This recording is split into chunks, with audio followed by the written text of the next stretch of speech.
Antarctica ఎడారిలో ఒంటరిగా వెళ్తున్న పెంగ్విన్ వీడియో వైరల్ గా మారింది. 2007లో బంధించిన ఈ దృశ్యం 18 ఏళ్ల తర్వాత కూడా అందరినీ కదిలించి వేస్తోంది, భావోద్వేగానికి గురి చేస్తోంది. నెటిజన్లు ఆ పెంగ్విన్ పై ప్రేమను, సానుభూతిని చూపిస్తున్నారు. కొంతమంది నెటిజన్లు ఆ పెంగ్విన్ తో తమ జీవితాన్ని పోల్చుకుంటున్నారు.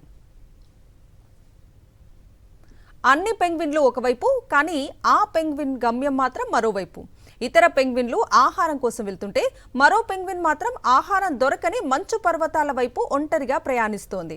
దానికి కూడా తెలుసు అటు వెళ్తే చావే ఉంటుందని, కానీ అది వెనకడుగు వేయలేదు. ప్రేమకు దూరమై జీవితంపై విరక్తి పుట్టి ఆ పెంగ్విన్ ఒంటరిగా మృత్యు దారి వైపు అడుగులు వేసింది కావచ్చనే భావన వ్యక్తం చేస్తున్నారు. ప్రపంచవ్యాప్తంగా ఈ వీడియోను చూస్తూ నెటిజన్లు రకరకాలుగా స్పందిస్తున్నారు. ఇది ఒక పెంగ్విన్ కథ కాదు, ఇది మన ఆత్మ కథ అని పోస్టులు పెడుతున్నారు. ఈ పెంగ్విన్ వీడియోకు ఇంత క్రేజ్ ఎందుకు అంటే ఇది మనల్నే చూపిస్తుంది. ఉరుకుల పరుగుల జీవితంలో అన్నీ వదిలేసి ఎక్కడికైనా ఒంటరిగా వెళ్ళిపోవాలనే క్షణాల్ని ఇది గుర్తు చేస్తోంది. నాకు శాంతి కావాలి, నాకు స్వేచ్ఛ కావాలి, నాకు కొంచెం ఒంటరితనం కావాలి అనే సందేశాన్ని ఆ పెంగ్విన్ ఇస్తోంది.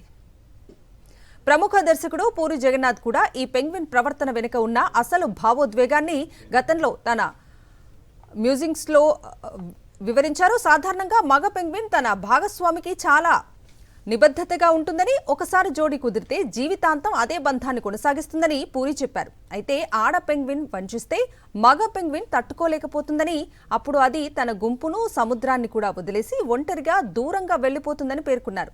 చివరికి ఆ ఒంటరితనం దాని జీవితానికే ముప్పుగా మారుతుందని చెప్పుకొచ్చారు పూరి జగన్నాథ్.